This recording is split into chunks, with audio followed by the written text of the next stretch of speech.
5 car market predictions for 2025. Number 1.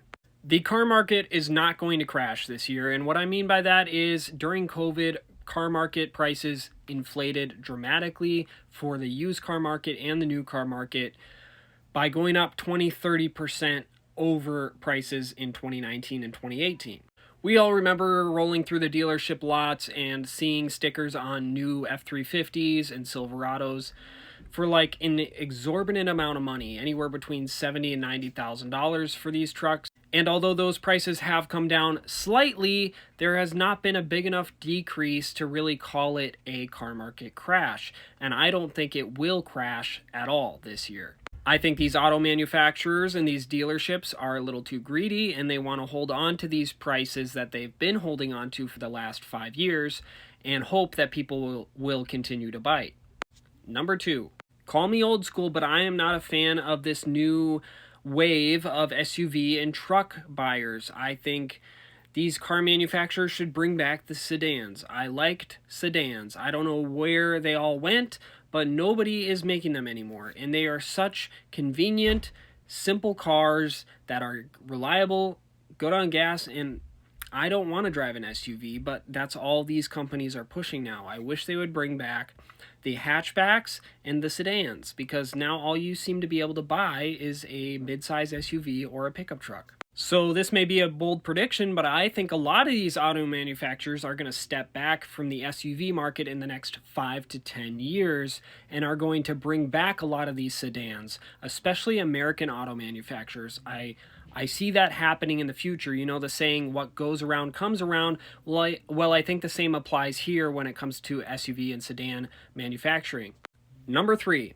In the next 3 to 5 years, we are going to see a resurgence in V6 and V8 powered vehicles from these auto manufacturers.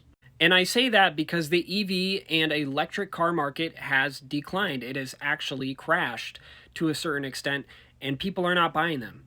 And a lot of these auto manufacturers are pedaling back, and they're saying, whoa, we put the cart before the horse a little too soon on this electric hybrid market. People are not biting, they're not buying these vehicles, and they're starting to bring back a lot of their regular powertrains, like their V8s, the Hemi V8 over at Stellantis. Mercedes is considering bringing back their bi-turbo V8 for their AMG line. A lot of these auto manufacturers are stepping back and reassessing. And I would say you're going to see a slight resurgence in larger engine or ICE-powered vehicles in the next 3 to 5 years. Number 4.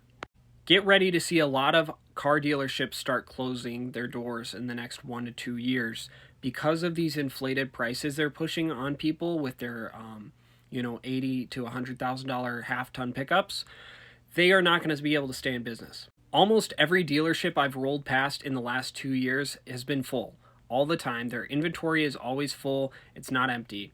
And the reason for that is their prices they're pushing. And it's not just the dealerships, it's the manufacturers as well. They're trying to increase their quarterlies every year, year upon year, and the dealerships as well are trying to make money off of that. So I expect to see these privatized dealerships begin to close their doors in the next year to 2 years, just because they're not making ends meet anymore with these ridiculous prices, and people are not biting. So unless the car market does crash, although I don't think it will, expect to see some of these dealerships start closing down. Number 5. Now, when it comes to automotive design, I expect to see in the next few years a lot of these automakers start to scale back on their interior designs with the super big screens and the touch and go AC, HVAC controls. I think you're going to see kind of a return to normal with a lot of these designs where they start incorporating more analog switches and buttons back into the vehicles because they're going to see a lot of pushback, I think, from this advance in technology. Not that advancing technology is a bad thing, it's a great thing, but it seems like when you start putting these 45-inch displays in cars and stuff, a lot of people aren't attracted to that, and they may not buy that car because of that. You're going to probably see a slight return back to normal with interior design in particular, and just putting a lot more buttons and switches back like has worked for the last 75 years. I truly am a believer in pushing technology forward, but there is a hybrid or balance that needs to occur between touch technology, and buttons, especially in a vehicle.